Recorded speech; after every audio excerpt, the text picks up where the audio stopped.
Just to remind members, the meeting is being recorded. So over to yourself, Richard. Yeah. First of all, thank you for the invitation. I'm not good at answering questions, but I have two TDC colleagues here who will do the business if I just can't answer things. I'm sure you'll be fine. Council Land knows all about me. Okay, so I thought it might be useful to just introduce the way, basically where we come from and the way that we work. As you probably know, with the advent of, it goes back such a long time, I won't go back to West Midlands County Council, but more recently, of course, we've become a mayoral combined authority. And morning. And our role has changed. We are now the Transport Delivery Committee, and we are there to oversee the delivery of transportation. Part of the change that the Combined Authority brought about was to say that there would be full TDC meetings, and we meet every 6 weeks, whatever. But a lot of the detailed work really is done by the member engagement groups. I should say too that the way we work is party politically proportional. So everybody's got their part to play. And so that the chairs of the 6 member engagement groups are a mix of Labour and Conservative. And I must say, as far as I'm concerned, everybody does a really good job, irrespective of party. So the member engagement groups are air quality, congestion and environmental impact. I think that's Linda Bigham, isn't it? From Coventry. Yeah. Finance and performance, which is Pervez Akhtar from Coventry, the chair of. What happens is members decide which meg they would be interested in going on, or megs. Okay. Putting passengers first, which is Councillor Locke. Hello. Rail and Metro Councillor Huxtable. Safe and sustainable transport is Councillor Grinsell from Solihull, and Sprint for this year is me. Yeah, some people get all the best jobs. Right, so that's basically it. I guess the other important thing to say right now, and you will be aware of this, is the Combined Authority is reviewing the arrangements. And of course, one of the things you're interested in, according to Lindsay's list, is strengthening the relationship between yourselves and the Transport Delivery Committee to complement each other but avoid overlap and duplication. Now, I agree with that because it's plain common sense. On the other hand, we don't really know what's going to happen next. And I think that either Pete or Dan might be able to give us an update, but I understand that the Combined Authority, with the start of the new municipal year, will have either confirmed existing arrangements or modified them or changed them entirely. So we might be sitting here for the next 2 or 3 months and not sitting here after that in the shape or form that we are. So I think basically, Chair, if that's okay, and members, I'll leave it at that. Thank you. Mary, is there anything that you would like to add that to strengthen what Richard said? Thank you, Chair.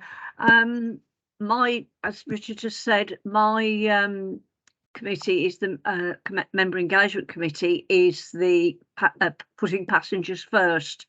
I'm very passionate about that because there's been a lot of work done with the buses especially, and the finances, and lots of services across the West Midlands, and getting the information out to passengers, has been extremely important. Some areas have lost a lot of services. Other buses, other companies have taken over. But with hard work and everything of the officers, and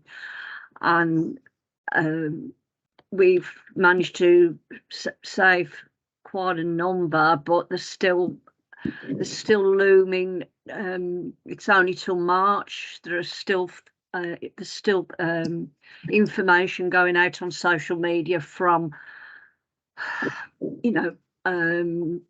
if we don't, from companies saying if we don't get the money for April, we're going to pull services, which is very, very worrying, because people have thrown into well, how can we go to the hospital if this service is cut? And passengers are important. If we want people to use public transport and get out of the car and use public transport, then we've got to fight for it, I believe. I like having a lot of the bus users their input as well. I'd like to work to make sure that there's a lot more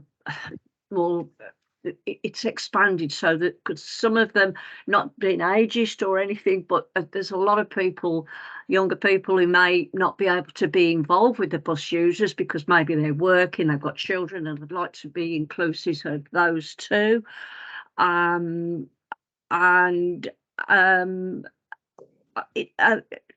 think we need to get a little bit more savvy with communicating with people. It went out as best we could, but one of the best things we did, going back to the Commonwealth Games, was people being able to travel on public transport to the various venues across the West Midlands, and it was fantastic. And if we could do it for that, I mean, I wish we could do it more often, to football, to the theatre, wherever, and stop using the cars and have a cleaner environment. And I'll shut up now, Catherine. Thank you, Mary. And actually, a couple of things that you've alluded to in terms of the loss of service with the removal of the bus service operator grant, and also the Commonwealth Games, we'll pick up later in the meeting in more detail, because I think the Commonwealth Games was a wonderful example of an integrated system that worked very, very well.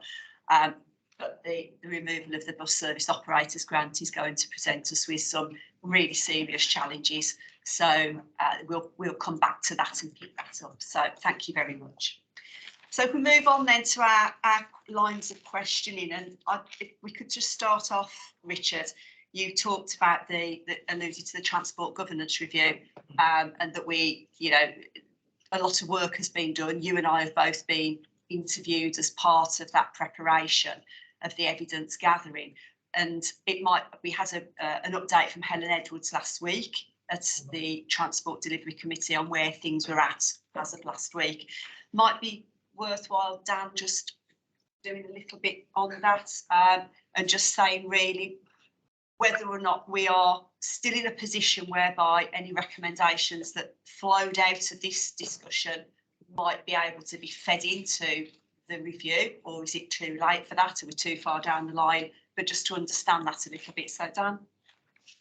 Yeah, thank you, Chair, and Councillor Worrell was right in flagging the transport governance review, which has been going on for some time. And I think there's, to some extent, has been delayed due to the change in the Director of Law and Governance. So you'll remember that it was Satish Mistry who was doing it on an interim basis, and at the beginning of the year, Helen Edwards was appointed to the position for time, started with us.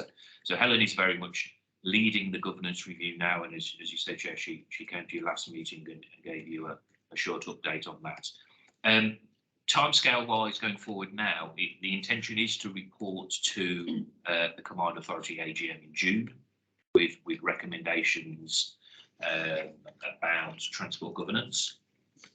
So at where we are at the moment is there's been a lot of evidence gathered, and again, Chair, as you said, there's been discussions with yourself and with other leading members who are involved in transport. So that will include the Mayor, that will include Councillor Ian Ward, who's the portfolio lead for transport.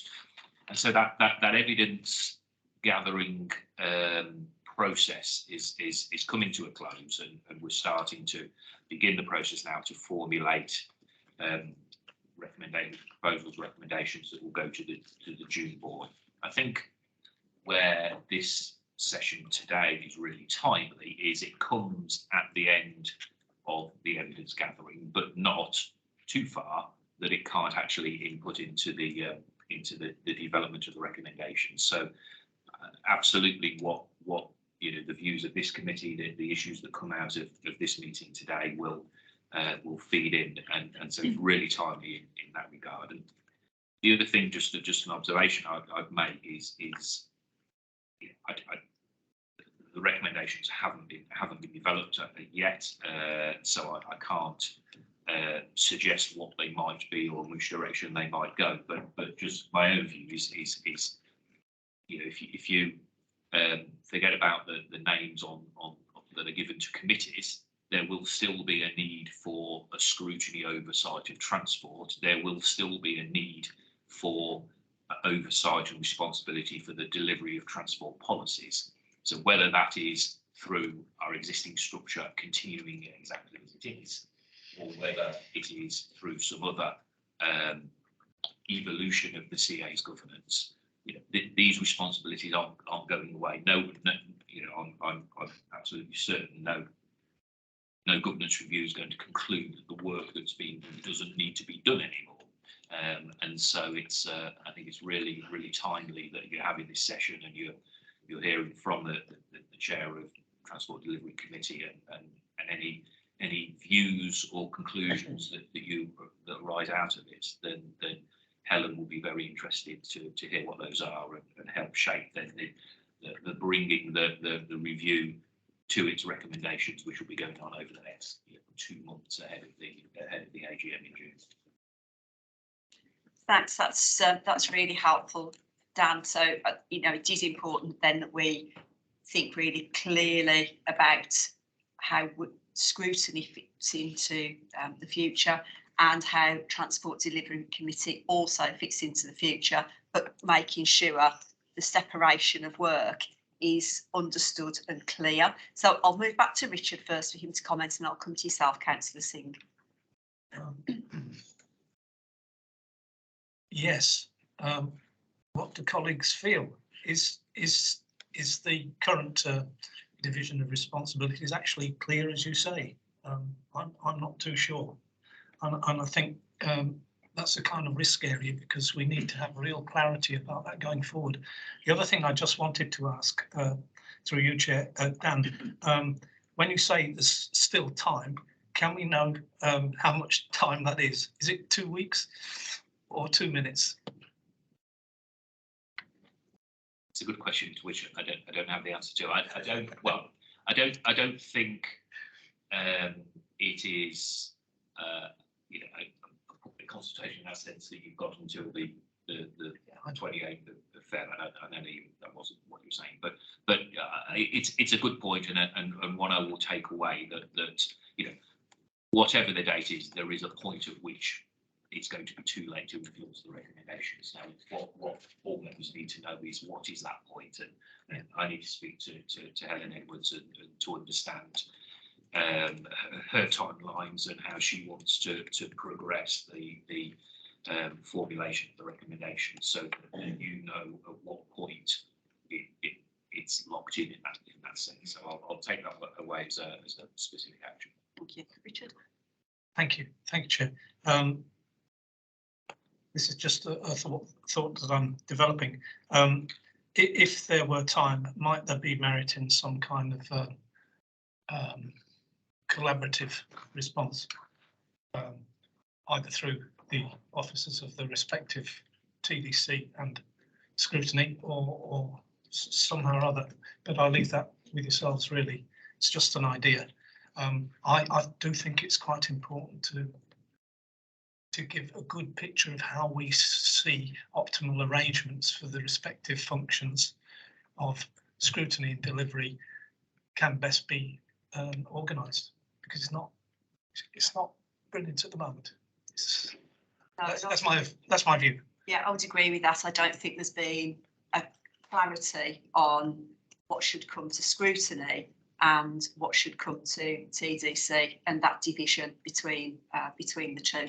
So I think it would be helpful if we were able to do that, Richard, and maybe when the recommendations come out of this, that would perhaps form the basis of a joint submission between the two committees. So I've got Councillor Singh, then Councillor McCarthy. Thank you, Chair. I agree with Richard. Is very unclear at the moment. I think last meeting we was told the draft was not sent to us. I was expecting a draft to be sent, so we can have a look at what exactly it means. On the paper, it says it will be simple, it will be clear, but we don't know what it means. And when it comes to the consultation, I also asked that what other groups are going to be involved, if the people are going to be involved, and I was told no, it is up to the members only to do the consultation. And I strongly recommended that we should get normal users of the system involved as well. So how can they contribute? Because accountability have to work. At the moment, it doesn't work. So we need to have some idea if the system you are proposing, even in a draft, is going to work, is functional. At the moment, I can't comment because I don't know what the draft is. So we are basically giving you view in a complete dark. We don't know what I'm supposed to say here. All I can say to you is at the moment, I feel very unhappy the way things are. The structure is very confusing. I'm new in this committee, yeah, but there's people who are far, experienced than me. Even they are saying it's confusing. It's been confusing for a long time. So why on earth we should tolerate that? And we need to have a far more clarity. What you are proposing? What is the time limit for us? Is how we can contribute? If at the end of this exercise, we will still end up in a system which functionally is not fit for the purpose of holding people accountable, it is a complete waste of time. So we need to have faith. What are you proposing? Mary was rightly saying that we need to consult people on the bus services. Last week we was told the whole West Midlands travel strategy or policy was went for consultation. Out of 6 million people, only 1,200 responded. And all the things which I asked, if how they went through that, was completely missed. I feel the same thing is happening here again.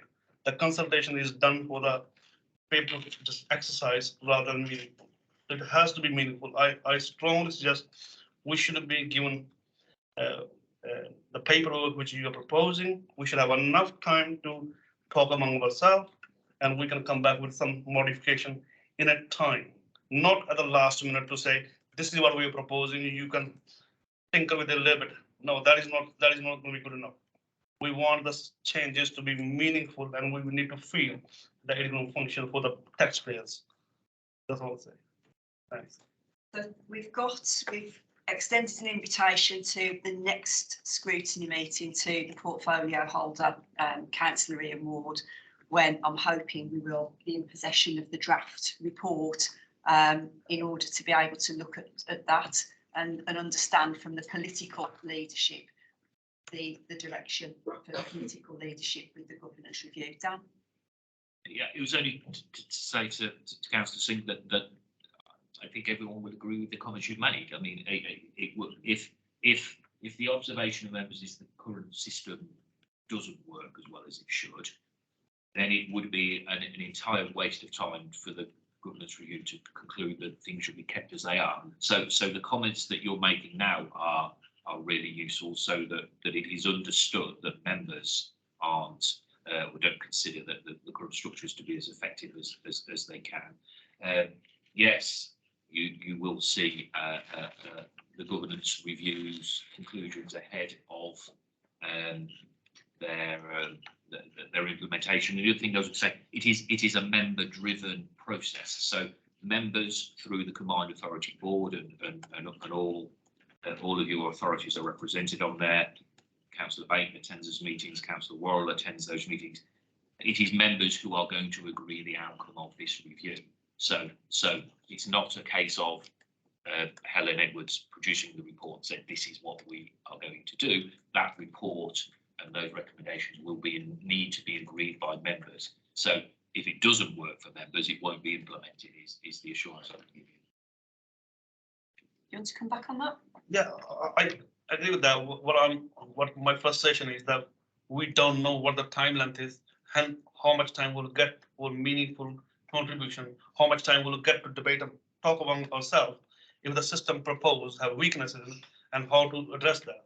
If we don't get enough time, yes, it may be approved by the members, but if we don't get enough time to have that look at the paper and see where the limitations are or what we can do better, then time is a big factor in this. And also, you know, okay, it's going to be agreed by the members, but we also have a responsibility as a underlying democratic principle, the accountability, transparency. You know, all these things need to be fit on those, and we want to make sure when we are reviewing it, we go through with a fine tooth comb. If we're going to approve something, if my name is going to that, I want to make sure that we have enough time for that. That's all.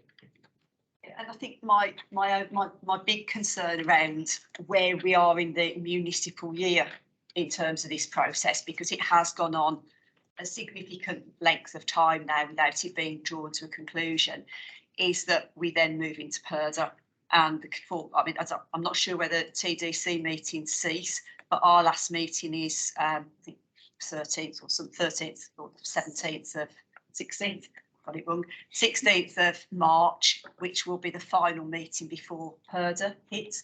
So that really is our opportunity then to make sure that we've got all the information we need in order to make those recommendations, because that's our final meeting of this committee. So that is really significant. And I think that's been a feature of how long this process has taken. So ideally, we expected progress to have been made much sooner than it has been. So it's not an ideal time frame. So if I move on then to Councillor McCarthy. Well, tear-ups of existing systems can seem quite chaotic sometimes, but I tend to prefer evolution to revolution in these areas because it keeps the good from the past, which we know how it works, and focuses on making it better. The two questions that come out of this, firstly, is that what's your opinion of the scope of the two scrutiny boards at the moment, particularly the transport one? Is the scope adequate? Is it broad enough? Does it sort of engender discussions and questions in the right areas? And also, is that scope being exercised fully by the current system? It'd be interesting to have feedback on that. And that would contribute towards a verb noun narrative of the current functional issues we have with the way that scrutiny functions and the way that the man in the street perceives there being some understanding of his or her needs for transport. Thank you. First thing I want to say is I totally agree with the evolutionary approach. The problem we're going to have is how much influence do we have on the evolution? You see, Kathy will have experienced this at the Combined Authority. When they meet, they have a big agenda, right?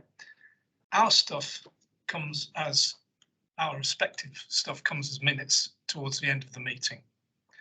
And on the last occasion, we felt some pressure from the mayor, I'm not blaming the mayor, to actually just pass on any sort of comment. And that happened with various of the subcommittees. Now, that doesn't actually do justice to the work that we all do. And I think there's a fundamental problem with the arrangements we have at the TDC, which is that we do sometimes want the Combined Authority to consider important issues. For example, the sort of cliff edge with short-term funding for the bus services, and there will be discussion about the current position later, Chair. What we had there, and this is a kind of administrative thing really, was the committee, the Combined Authority considered the minutes of our meeting of, I think, 19th of January, when in fact we'd met 4 days before the Combined Authority meeting. But none of that stuff was under consideration because that'll go to the next Combined Authority meeting, and then maybe it'll be too late. Maybe we'll have lost loads more bus network. I think it's quite likely, you know. Now, scope. Well, I understand the way we work at TDC, but I must confess I don't really have a good understanding of what you do. You might say that's my fault because I ought to be informing myself, and that's probably true. But you know, unlike some councillors, I'm not perfect. So I do think there needs to be perhaps, especially for newer members, but even very old ones like me, a basic summary of what our respective roles are, so that you can see this is what the TDC do, this is what we do as Scrutiny, and oh, look at that, there's a bit of a problem there because it seems like we're doing the same thing, and that's, I think, where we start to have a if we have time, a dialogue about how we would shape things better. Councillor, I hope that's helpful. Well, yes, it raises some interesting questions. I mean, there are obvious ones I was going to ask in other areas about continuity from year to year, and also the fact that there's almost no one on either of those of the two committees that's been on both. Yeah. And if people went backwards and forwards, because we're all volunteers, it should be possible on occasion, even if just one person on each had been on the other committee before. And failing that, then we need to trigger a training event. Either we bring the two together and have a joint training event at the start of each municipal year. Before we're expected to start to perform, we sort of do the norming first and then the performing. And during that time, we actually talk about the scope and the work plan. But it would probably need to be probably about 4 hours work or 6 hours work to do that. Oh, I like that. You get my vote every time. Well, most times. I know what you mean. Yeah, but when you were talking, I was just thinking, well, actually, it would be ever so simple just to delegate a couple of people from each respective body to attend whatever they wanted to of the other, subject to people being available. And perhaps share the verb noun narrative of what the things that the lessons were from last year. In other words, not the big successes, the things that didn't work organisationally as well as it should have done, the things that in public perception of us are still there on the table on the to-do list. Yeah. Thank you. I think just to remind people of how the Transport Scrutiny Subcommittee came about, it was actually the result of a deep dive into overview and scrutiny some years ago, where we looked at the scrutiny function of transport within the overview and scrutiny board. And because it was the biggest spend and it was a huge work programme over a 12-month period, we really did come out with that actually the overview and scrutiny function didn't do justice or couldn't do it in enough detail to have that oversight, that genuine oversight of transport. So that's how this subcommittee came about, was because of the sheer volume of work that was attached to the overview and scrutiny committee. So, I mean, I think it's probably, because it's still, you know, it was a relatively new committee, I think it's been going 3 years, it's probably the right time to look at it and to look at how it performs and to look at the division of work. But I would still be of the opinion as chair that actually the volume of work that potentially we should be undertaking on looking at transport versus the volume of work at the rest of the committee, the Combined Authority, it is probably significant enough to warrant the continued existence of scrutiny, albeit with a much clearer, more defined remit. But that would be my take on it, where we are at the moment. Pete? Chair, thank you. I just wondered if I'd be permitted to make a point of observation as well. The comments as well around we talk about volumes a lot, but of course within the scope, I think it's also quite important to recall as well that Transport Delivery Committee as a committee is there actually to monitor the delivery activity, whether that be operational or capital expenditure, etc., and obviously there's that has been, the word evolution has been used, and actually there's been quite a significant evolution in that, given that transport expenditure now, capital expenditure, such a significant proportion now flows through Transport for West Midlands, the Combined Authority, which is very different to where it was 4, 5, 6, 7 years ago. So that's been quite important.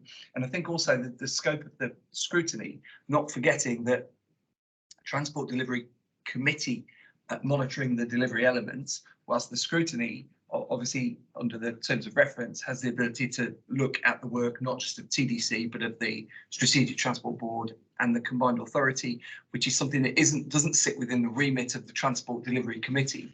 So also understanding those as well in terms of where the volume is split, I think can potentially allow for some really helpful interface between the two committees as well, because the scrutiny has a scope of reach in that regard that TDC under the terms of reference doesn't. So that improved alignment, subject to the fact I know none of us have seen any reports in draft or otherwise, but that potential alignment brings, I think, future benefits to that sort of continued evolution.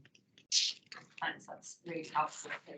I've got Councillor Waters and then back to Councillor Singh, and then we'll move on with the questioning. Thank you, Chair. It's actually something what Councillor Singh said that I'd like to come back on, surveys. Now, these surveys, were they just done online, or was the some done the old method face to face?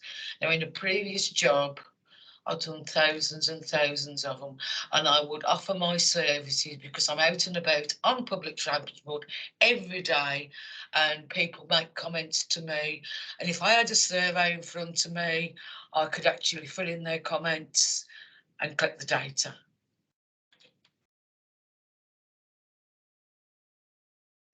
I think the survey relates to a National Express West Midlands survey, doesn't it? I don't know. Referring to. Is this the local transport plan? The numbers that were given at the Yeah. local? I was at that part of the meeting, but I'm assuming you're talking about the local transport plan consultation. Yes. And the feedback to that. Yes. That was, I understand, more than not were from online. There was some personal face-to-face scope in that, but I think the movement towards more online has been a factor in some of that as well, and in trying to attract more. I also have to say, Council, will just completely agree with you, because one of the things that we're looking at with some of our own further consultations is how we do more of the using the bus, the face-to-face engagements, etc., etc. Well, I will volunteer to actually do those for you when I'm out and about, 110%. And I've always got a good response. It was one of them when I was doing surveys to get thousands of the things. So, I mean, just to support Vera in this, I did make the point actually at the CA board on the local transport plan that actually consultation needed to be much wider, much deeper, and much more representative of the population of the West Midlands, which was accepted and taken on board, and that will form part of the TDC following our discussion last week. But I think probably the whole thing of consultation, public consultation, more generally, when not just referring to the LTP, but Mary referred to consultation that has been done with bus service users. So I think the point more widely is, do you feel that the current reach or the current methods of undertaking those surveys is getting the reach that you need, or do you have any views as a committee about how you could improve that? So I've got Mary.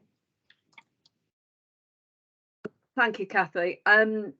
Yes, I think it does. I mean, I did say to Pete, also getting the information about the bus changes on the 1st of January, you know, getting it in more than one language, getting it into churches, mosques, temples, libraries, community centres and places like even supermarkets where they have a, you know, something like that so that people get to know you may not reach everybody, but trying to reach it as wide as possible. Not everyone has computer access, and getting out and about as much as possible does help, I feel personally. Thanks, Mary. So I've got Rupinder next, Councillor Lau, Jack, Councillor Taylor, and then we will definitely move on to the next line of questioning. Actually, mine is very simple.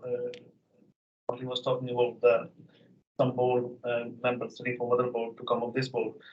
In that context, I want to know if we have a tracker of the recommendation this committee do, and if we follow it through, and if that does happen, if it doesn't happen, then we should do it, and also share that tracker with the members on all the services. And in the following year, the tracker should be going to the new committee, because I don't know how many of us will be here after May. So it's important that people have a oversight of what was recommended and how many of those things are implemented. I think that idea of a formal recommendation tracker is helpful actually, because I don't think that as a scrutiny committee we've been methodical enough about it in the past. We did actually, as an overview in scrutiny committee, we did have housing and land recommendations from the housing review that we did, and we've been quite fastidious actually in having somebody back to report on the process of those and how they're going through. So I think you're absolutely right in terms of a formal tracker may well help us, and it, as you say, when the committee changes, it just helps keep a track on that. So that's helpful. Thank you. Shaman. Oh, thank you, Richard. As somebody been your colleague for about over 20 years on the various format of the Transport Authority, to integrate Transport Authority to Transport Delivery Committee, I've seen the erosion of the function of the Transport Delivery Committee over the years, where I've seen when I left the Transport Delivery Committee last year, most of the reports who were coming to us were for noting only, so which is not serving any purpose. And if you make any comments, and I don't think anyone's going to take any notice of it. So at the moment, do you think, are you adding any value at the moment? And what can be done about it? Chairman, that's a really, really good question. And I've been worrying about that because but I haven't yet raised it with any officers.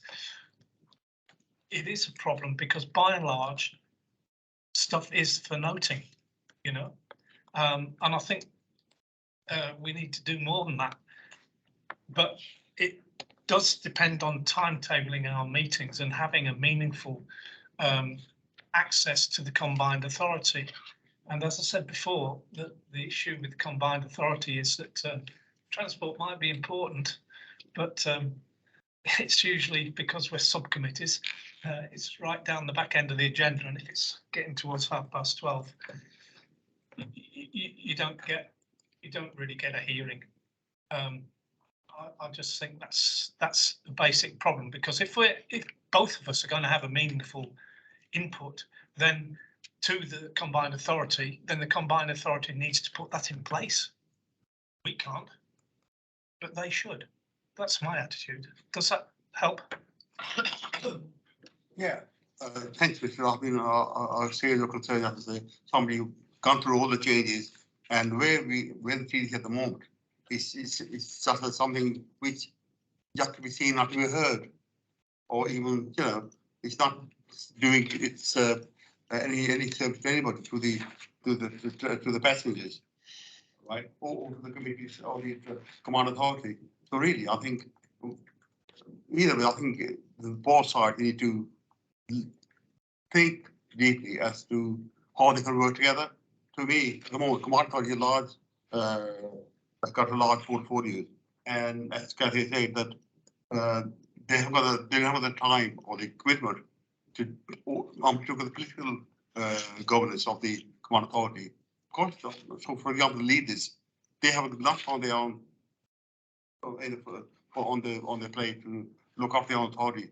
How can they give the commitment to the job of a Command Authority? So really need to be properly delegated and where they have a proper meaningful relationship.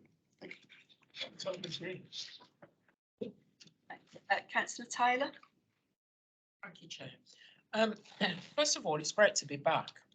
I came back last week and was very much looking forward to meeting you all, as I am this morning. I just want to put on record my disappointment, actually, in the fact that we're kind of discussing the same things that we discussed all that time ago. I'm really disappointed that we have not been creative in how we are connecting with passengers, and in particular, how we're connecting with young people. Chair, you were at the meeting last week when I talked about a false economy. Yeah, we're people that's preparing for the future, and yet we don't liaise with the future, and we're not connecting with young people who are going to be the people using public transport. So, you know, it saddens me that we're still here talking about the same thing. Thank you, Chair. Thanks, Councillor Taylor. Has got any you've got any comments to make on that, other than what we've already sort of talked about?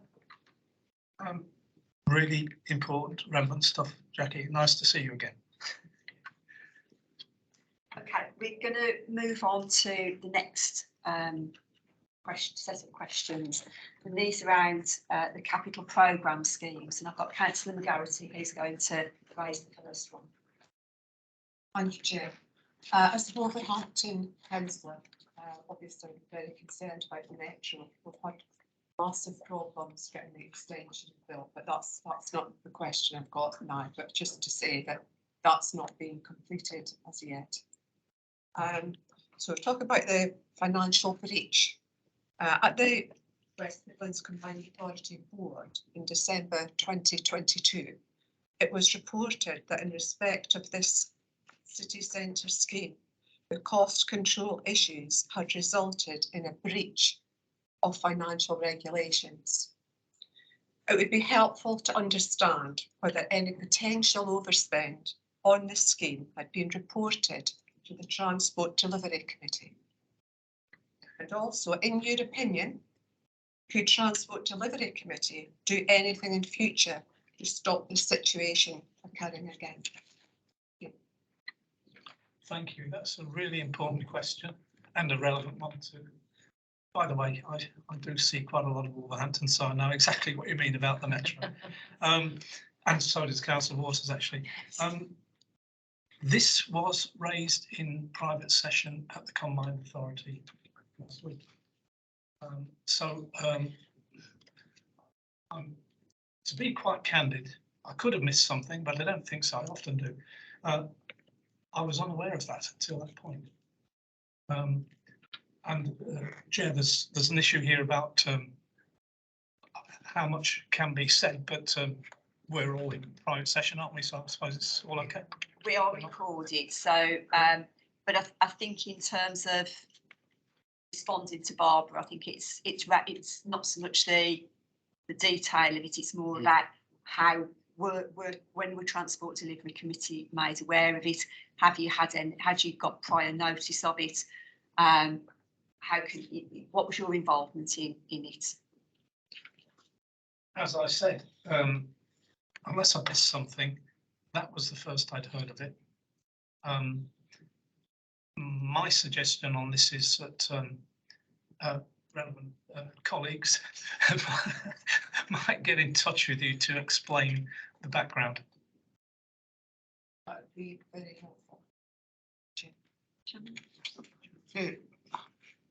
From our time on the TDC, we used to get regular financial monitoring reports, capital and revenue, and I I mean, I know if it's confidential, we can't divulge into it in an open meeting, but this is where we do get regular reports, and that the members should be made aware of. And like I used to ask the questions, are we within a budget on all capital projects, and are we on time? And all the time I was told by the officers, yes, we are. And even, I mean, it's after last year, so I don't know whether, how can TDC be kept in the dark? Through you, Jane, can I? Yeah, Okay, of course you can. Thank you.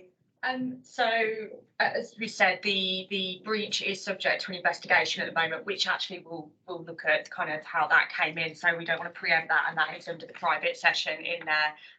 Financial reports do go to TDC still, so they replicate the same information that would went to the board for there, so they are early citing of that board information.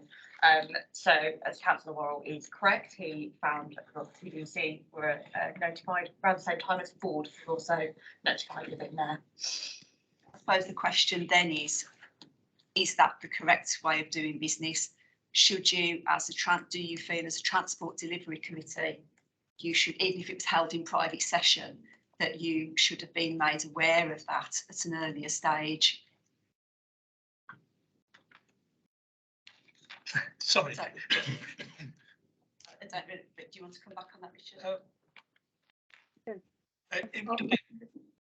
It would have been helpful, for sure.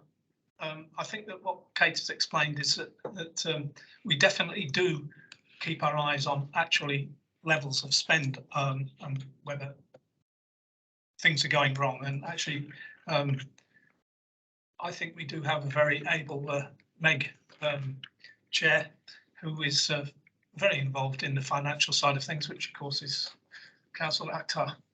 And that's really where the detailed work on and reporting on capital projects would come in the first instance. And then, of course, it also does come to the TDC, because each MEG reports into the TDC. So that's the process. As far as any breach is concerned, I would say that is really a matter for the Combined Authority rather than ourselves, but perhaps that's just an uninformed opinion. No, I think that's helpful, because I've got some further questions a little bit later around oversight and governance of various arm's length organisations that we now have, so MMA, MML, and various other ones elsewhere as the Combined Authority. So it is, and it's something I think that as a scrutiny committee, it's important for us to understand where the oversight and governance sits of those organisations. So I think it's really helpful to tease this out, to understand where things currently are. How should they be different? Could they be different? And where we perhaps need to go in the future. But I've lost my list. I've got Councillor Waters next, Councillor McGarity, and then Councillor Mack. Thank you, Chair. My thoughts are, because the Express and Star actually done a report on this, and it was a lot of negativity of the extension taking so long. It would be a good thing if the Combined Authority could actually get out a statement with accuracy as much as possible for people to read through the media, so as they can actually understand it, because again, when I'm out and about, it's on the lips of a lot of people. And I tell them as much as I can of what I know. So I do try and get the word out there. However, if it's written down in black and white, it'd be a lot easier for people to understand.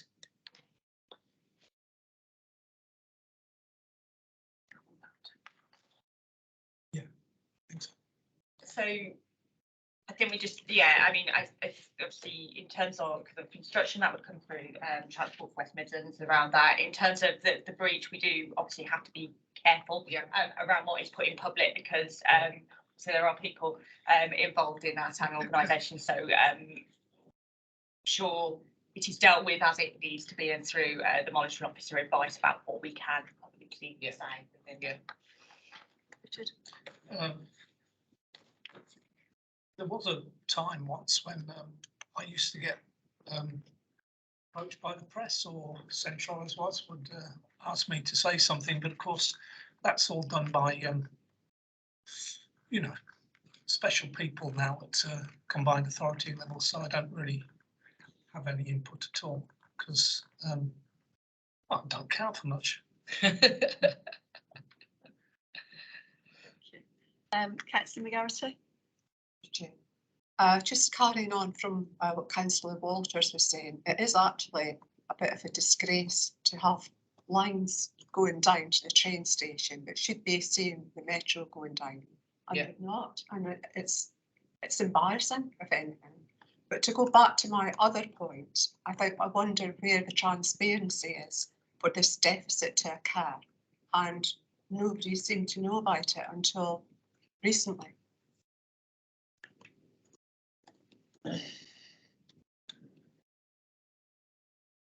Who's going to pick that? Richard, are you going to pick that up?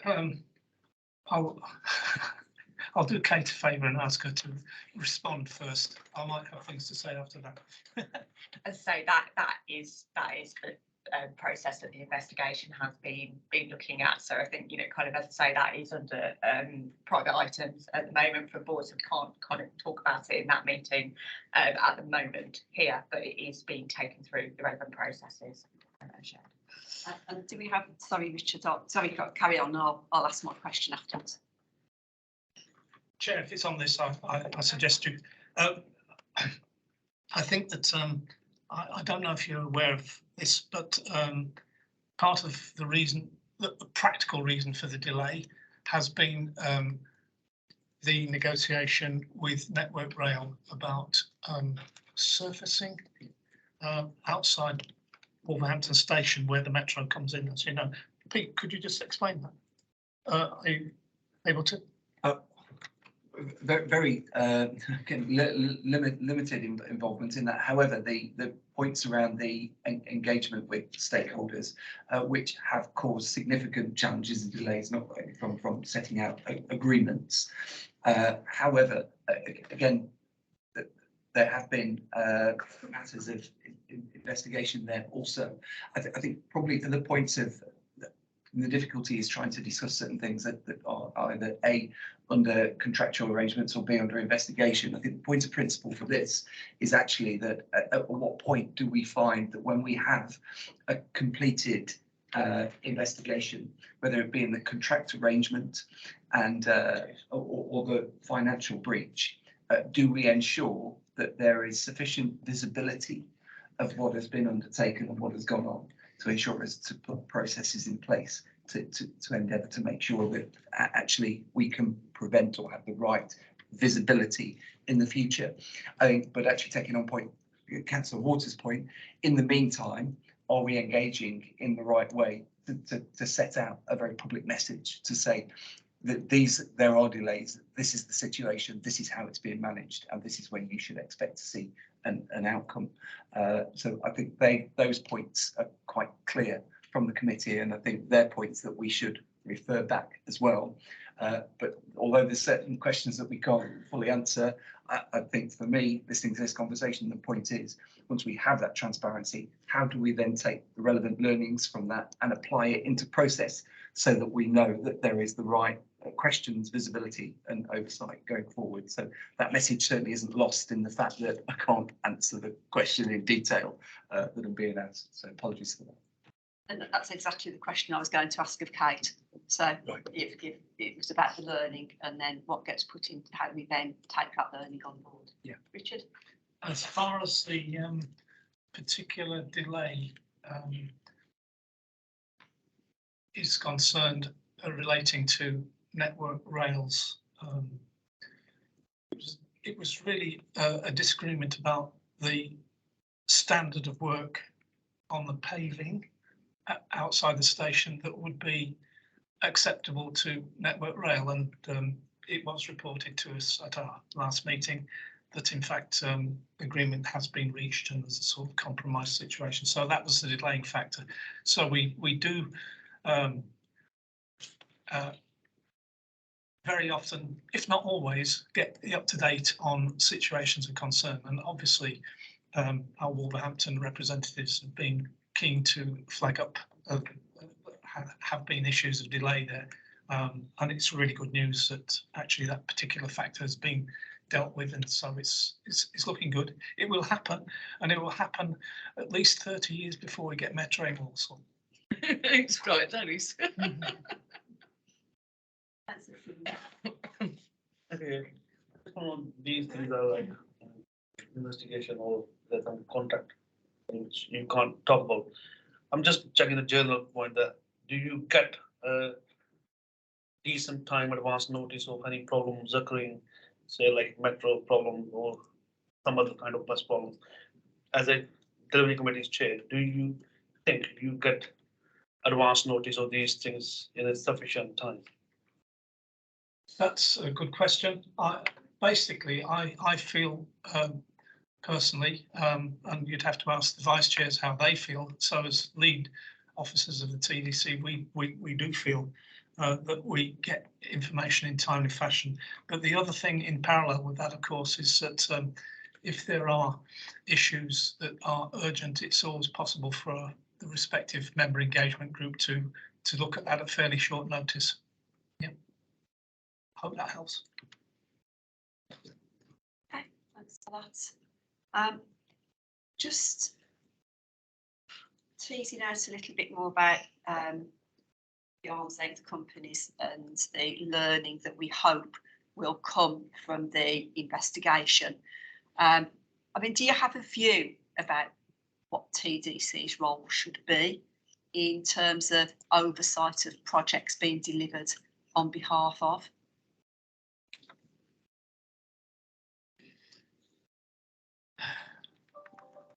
Given that this is a particular issue that was considered in private session, I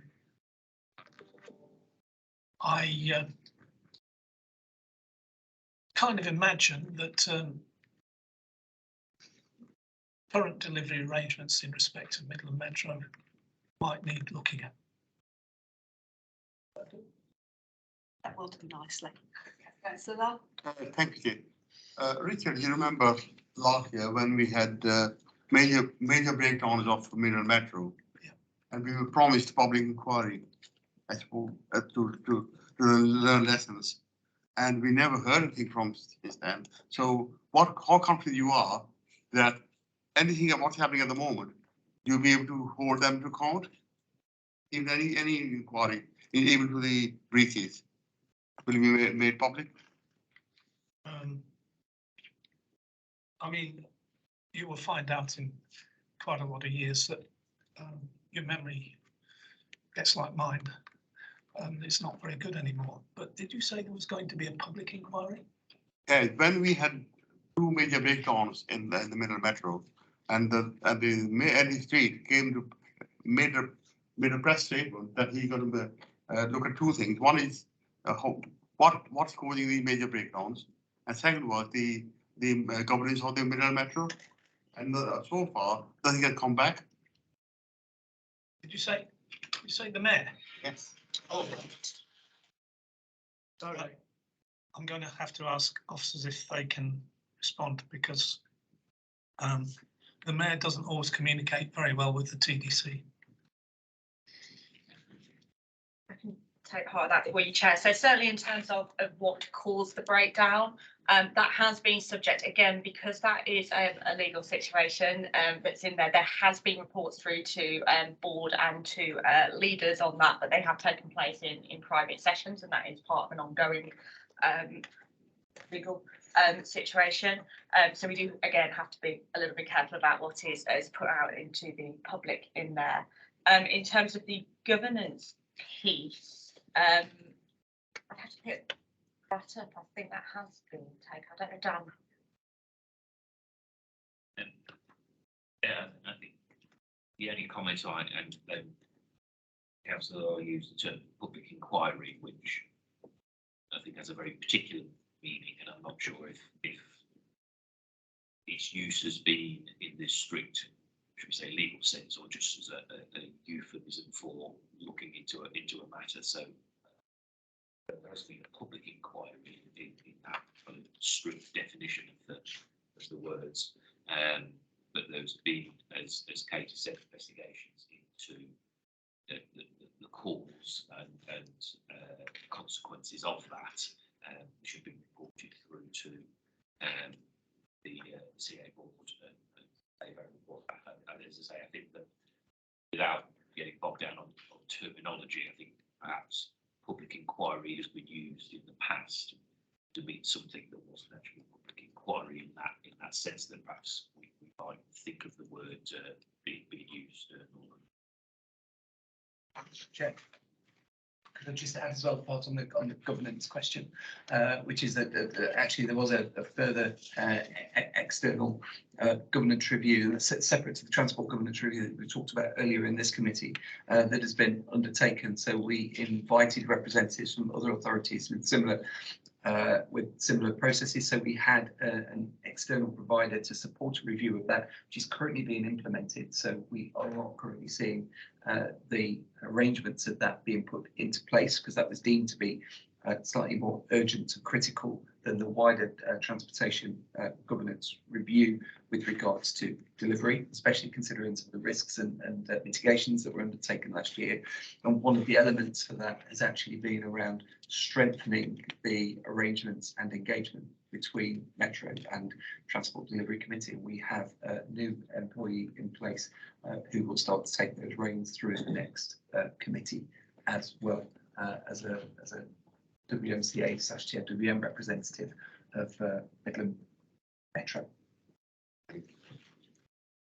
Councillor Singh, and then we'll move on to Councillor Waters' question. Thank you, Chair. Arms and companies are normally like a cause of concern, because if Chair, you're not getting the minutes of their board meetings or what the attendance is like, we don't know what's happening. So we should say they should send their minutes to this committee or some other committee where people can have a look what's going on. If we are not, if it's our land company, it is in our taxpayers' money, the arms land company, but we need to know. So I would suggest the minutes should come to us. So Midland Metro Limited is a separate legal company set up, so it manages itself in that way. So we cannot call in the board minutes in the same way that we can't call in the board minutes of any other company within there. So we cannot do that, but I think it's the arrangement that Pete has talked about in terms of strengthening those relationships, I guess, between the two, between the Combined Authority and MML. And we do have a agreement in place from a contractual point of view, obviously around the operation of the Metro PSC, as we call it, in there, that sets out kind of the arrangements for managing that contract from an operational point of view. Okay, I'm admit that you are almost saying that you have a authority to change the governance of them because we're not happy with the way they govern, but we can't call for their minutes. It's a taxpayers' money they use. If we have authority to say we are not happy with the way it's governed, what is stopping us to say we want to have more visibility? We're probably into company law there, I think, which is, you know, that is about the legal arrangement and how we have set up Midland Metro Limited, and say it is a separate legal entity from the Combined Authority. It is not set up as a cost centre, for example, in the same way that we have. So we can certainly have those discussions with them, and we do, but we cannot call in their minutes in that way. Just to supplement that, just as a point of understanding, I think what we're also talking about here, there's the legal processes, and they have to be abided by. And we can't subvert those. What we are doing, though, Kate mentioned the contracts is really important, and there's a big difference. If I use an analogy, a big difference between taking a 200-page contract, giving it to a company and saying, there you go, get on with it, to taking a 200-page contract and saying, okay, how do we manage the interfaces around that? How do we make sure we know you're doing what you're supposed to be doing? We understand what you're doing. We understand the processes around that. That is absolutely the place where this governance review has sought to get us to, so that actually what we are doing is managing and monitoring the interface with the business, and therefore to be able to give more visibility to scrutiny arrangements about what is going on. But what that doesn't change is the fact that minutes of an MML board that take place behind closed doors will still do that, because that is their company ability to get on with. Our ability to have an action tracker and a management plan to say, now we want you to explain to us that you are doing X and Y, and to be able to report that in such a forum as this TDC will then go on with the processes. So it's not about not being able to get further scrutiny and oversight over what is going on. It is just the way in which we need to go about that, and that's what the process has been about. Does that make sense? Dan, I think you've got some comments to make as well, which might help. Well, only to broaden the points that Kate and Peter have just said, because we're talking about MML, but actually when we think about the combined authorities, arm's length companies, it's more than just Midland Metro Limited. So there's a relation with the West Midlands Growth Company, there's involvement in West Midlands 5G. There are others, and I know the Audit Risk and Assurance Committee in the past has done some work around the governance and oversight of what we collectively call arm's length companies. I think there's still some work to be done on that, because it has come up in other forums, and in these instances not related to transport, but what that relationship is between these sorts of arm's length companies and the combined authority, particularly where the combined authority is funding or contributing to the funding of these bodies, and people reviewing and understanding what that relationship is, and where there can be scope for, or there needs to be scope for greater control, or whether actually the arm's length company themselves have adequate governance in place. And as I say, that was work that the Risk and Assurance Committee had done, and perhaps chairing might be an issue to take up again with Mark Smith, who chairs the audit committee, to make sure that work is going. Because they've looked at it in the past, and it feels like it's probably the sort of item that should be reviewed yearly or something like that. But it might be worth having those discussions with audits to see what they're doing, and how that can any other further work. I'm happy to take that forward as a recommendation of this particular meeting. So I'll pick that up with Mark Smith. Councillor Waters then, bus companies and influence. Thank you, Chair. How much influence does WMCI TWFM have on bus companies? How much influence do we have to get them to change delivery, or not, in the case maybe when we don't want to lose bus services?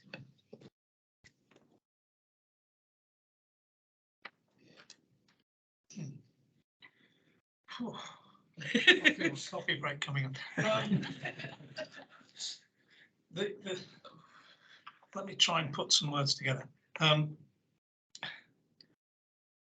We have an approach, and I'll be corrected if I'm wrong. I often am, which is that we do not control bus companies, as you know. They're freestanding commercial entities, and the approach currently is that we have things like the Bus Alliance, and we do get good, productive dialogue, and actually some results too from many bus companies. There are some which are not quite so cooperative, which shall remain nameless. But that's the general approach at the moment, and I think I would like Pete to explain a little bit more about how that does work here in practice with the TDC and Transport for West Midlands. Again, it's a bunch of partners. Okay. I'd hate to be party political, but the whole thing is actually dictated by the amount of funding that we get in order to maintain and hopefully develop a network, because that's what everybody says they want in political positions.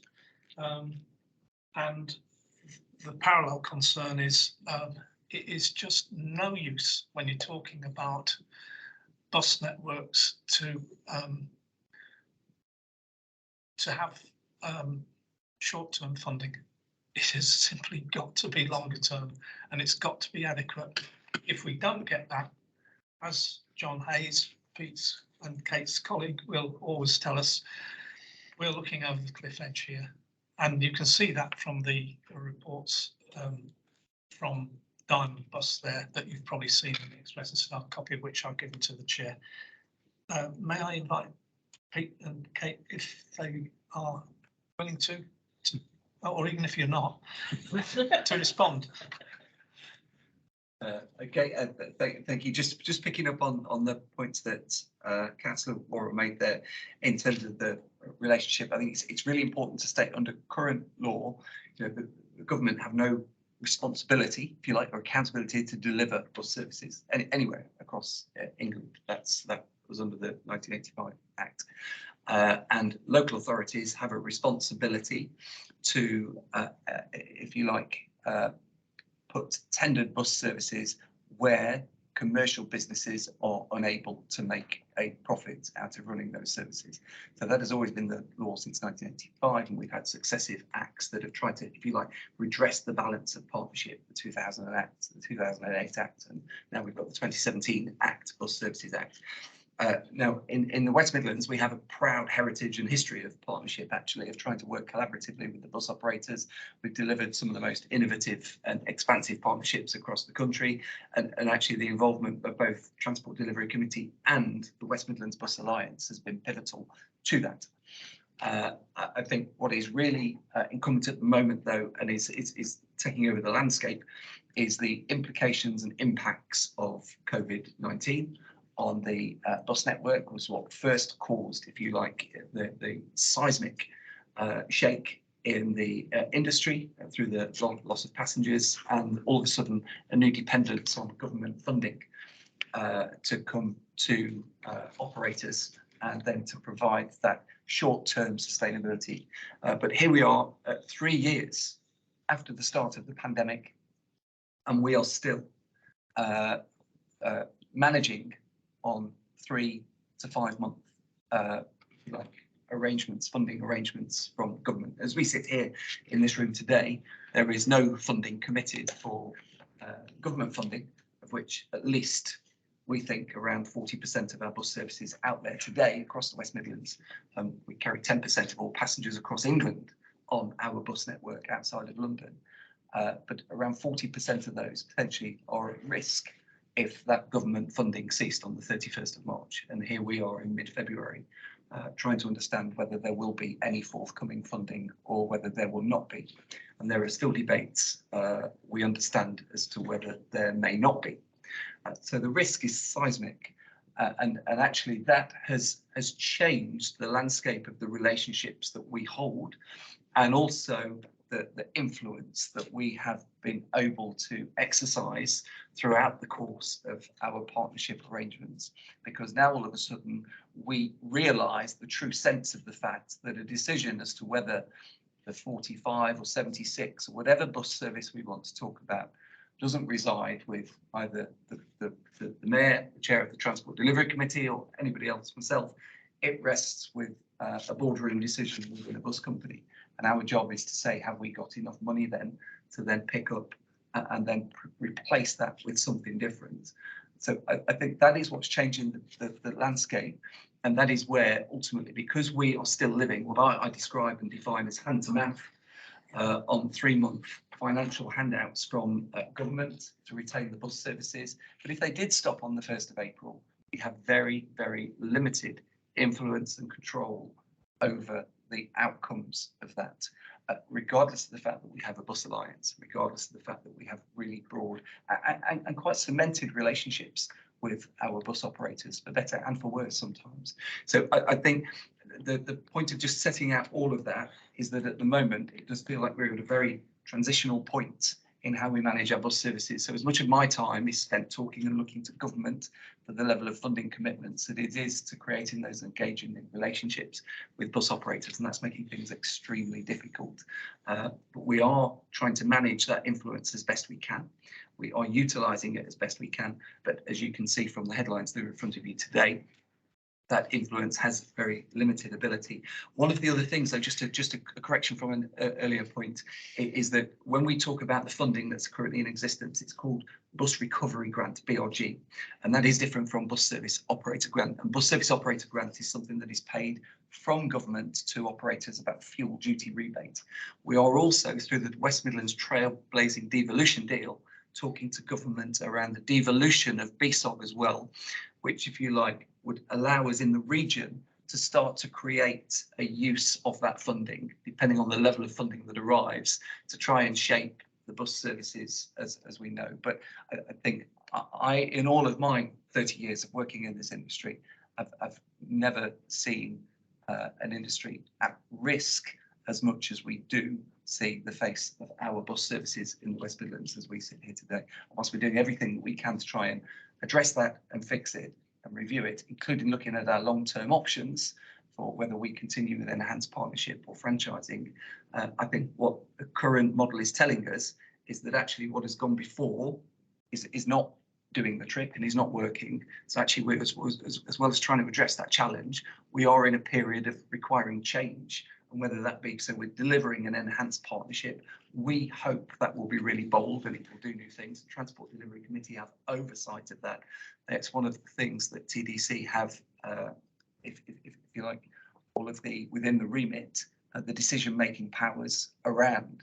But actually, it's incumbent on us to make sure that that EP, enhanced partnership, can also be funded and sustained to deliver on its ambitions. And funding is the critical risk that sits in front of us, as opposed to power and control.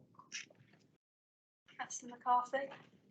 Right, well, kick off with a little bit of an observation that comes from listening to what you're saying. We talk a lot about budgets and money that's available. Overall, within Britain's borders, there's a huge spend on personal transport. Just pop your mic on, please. Oh, sorry. Overall, within Britain's borders, there's a huge spend on on transport broadly. That's shared between the various modes, and due to people's choice, a lot of that still resides with the private car. That money is still there to be spent every year. It's a question of how public transport competes with owning a car. In some parts of our society, it's quite difficult to own a car, and if you move the needle a little bit, people will change over, but we need to think about it in that way. It's very well saying government should always fund it, but a lot of money's there. It's a question of how people choose to spend their money.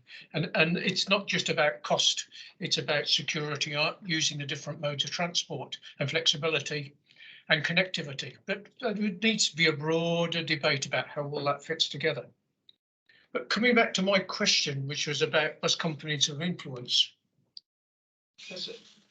do we have the opportunity? Well, basically, we actually commission through TFW and the bus companies to act in our name, and TFW act in our name as councillors and representatives of the people.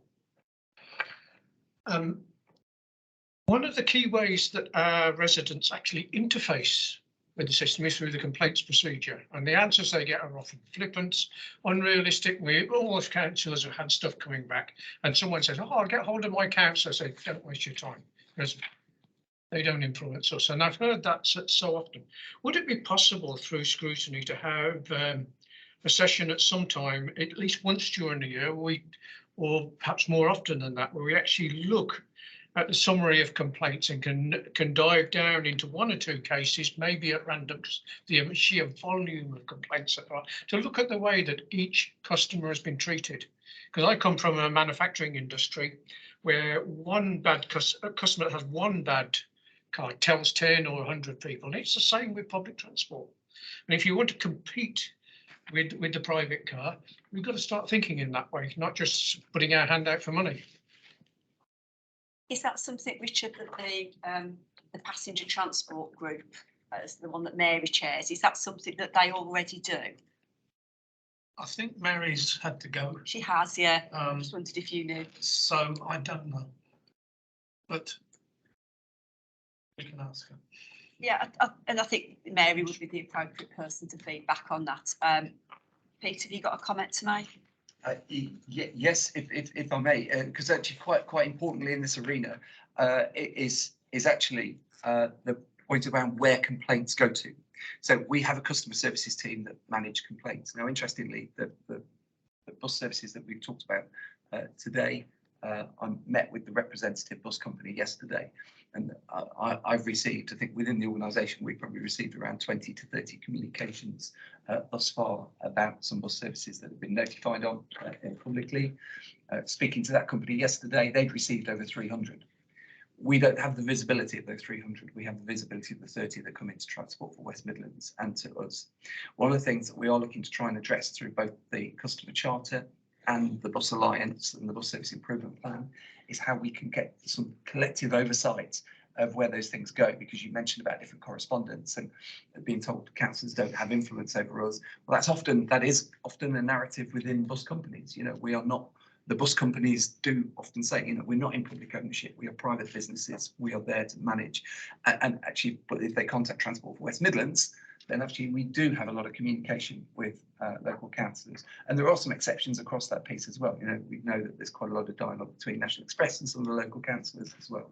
But at the moment, we don't have the visibility around all of that. And that is something that we're looking to try and address through the BSIP. There is actually a plan forthcoming for, or we have something called members' inquiries, and all TDC members have an inquiry line that goes through to our customer services, and all of their concerns that they raise can be managed in a specific way. And because there's been some questions around the visibility of some of those, we're currently generating a report that will start to come through to TDC as a briefing note to say, actually, these are the level of concerns that are being raised and this is how they're being addressed. Doesn't quite go as far as you've asked for there, Councillor McCarthy, but I think that's part of the way, and actually getting that visibility from what goes into bus operators will be quite critical for us to be able to get to the point that you want us to get to. I think it's the right place for us to want to get to. It's just having the visibility of what's there to do it. If I could just respond quickly. It's very much that the way the complaints are dealt with might improve a little bit if people were clear that we had an interest in it and there was the potential that any individual complaint could come before this body perhaps, or a suitable body that has some accountability to councillors perhaps. But it's an opportunity in the future, considering we're looking at how these committees are set up and how the scrutiny works. What do you think, Councillor? I think it could be looked at. Essentially, I think what you're saying, though, is it's something that scrutiny might do as part of its role. Well, asking the question, yeah. And I'm asking you one. But it's looking at where it sits most appropriately, isn't it? Whether it's and this actually highlights actually the issue, taking us back to the very first discussion around governance and we being clear on whose role is which. But I think the principle is a good one. It's a good idea. It's where it sits, I think, is the thing that's to be agreed. If I could answer, there could be an opportunity for when a complaint's raised, that it's raised against a particular council ward, so where an account councils from that ward see the response, then they can choose or not choose whether to escalate something. Because that brings it down to a broad net of people across the West Midlands with some opportunity. Yes, I could say that once upon a time we had something called Transport Users Advisory Committees, which, well, Combined Authority decided it didn't want. So maybe it's time to put something else in place. Okay, thanks everybody. Poor sharing on my behalf because we haven't got through half of the questions that we've got for you. That might not be such a bad thing for you. But we are at 11:30, so I am going to draw this part of the meeting to a close. And thank you very, very much for your time this morning and for coming along. what we will do now is kind of pull together our observations and comments, but we will pay particular attention to the comments and recommendations around the governance review, which we'll share with you. And, you know, I think it'd probably be appropriate that you and I have a more detailed conversation about it in the near future. Yes, thank you all very much. Just to say that I noticed that your next meeting, your final meeting, is on the 16th of March.